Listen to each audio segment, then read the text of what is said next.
Shoutout nga pala kay Zack Mercado. Shoutout rin kay Bebeng Gaming. Shoutout kay Prince James Abellera. Shoutout kay Michael Hale. Then shoutout din kay Minatay. Shoutout din kay Mr. Danilo Studio. Shoutout kay Keral Raffol James. Shoutout kay John Aviles. Shoutout din kay Kerlin Resultan. At lastly, shoutout kay Nashbound.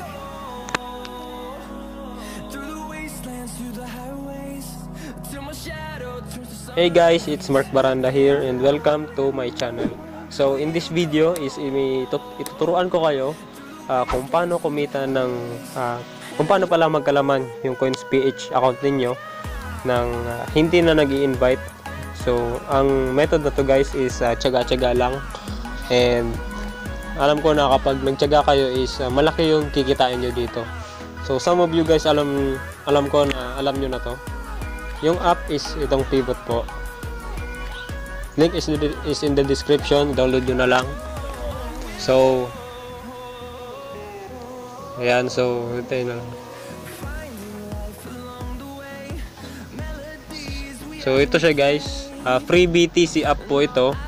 Malaki yung pwedeng kitain nyo dito pag nagsipag lang kayo na magbasa ng mga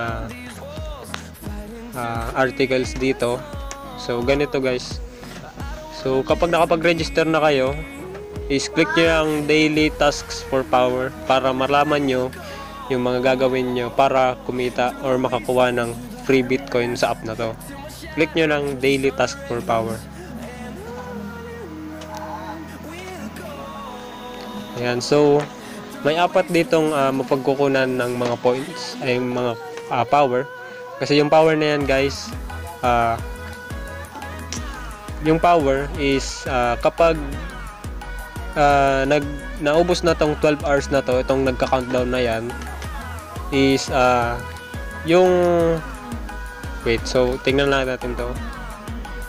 Lahat ng gusto nyong malaman kung paano ko makakuha dito, basahin nyo na lang yan kasi masyadong mahaba, hindi ko siya isasama sa video na to. Pakibasa na lang. And ito guys yung isa sa mga ginagawa ko para makakuha ng power ng hindi nag-i-invite. So nagre-read ako ng mga posts. So kapag ganyan, example ito, i-click ko yan and then i-scroll down ko yan.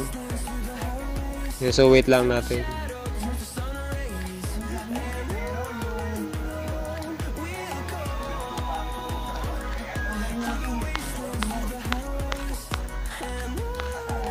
Yan, so kapag kahit wag nyo nang basahin guys, click nyo yung get read power. Yan, so read power receive. So magbabasa lang kayo guys ng mga ganyan para makuha nyo yung read power.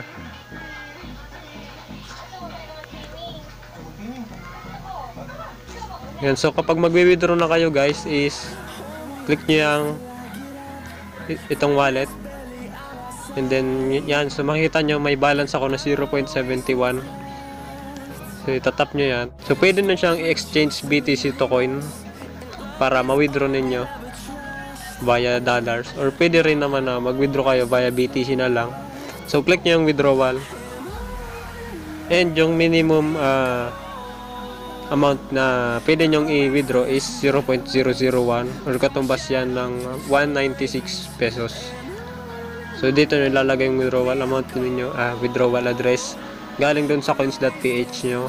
So yung mga wala pang coins.ph is register na kayo below, andyan yung link, click nyo na lang and use my code po OWYNBE para may 75 pesos bonus kayo. So isa ito sa mga extra income guys, lubusin nyo na to and tulungan nyo ako na ma-refer para may maibigay ako sa inyong mga giveaways na large giveaways na alam kong magugustuhan ninyo. So yun lamang guys sa ngayon. Salamat sa panonood and subscribe ka na kung bago ka lang dito, and click mo ng notification bell para ma-notify ka kung may bago tayong upload.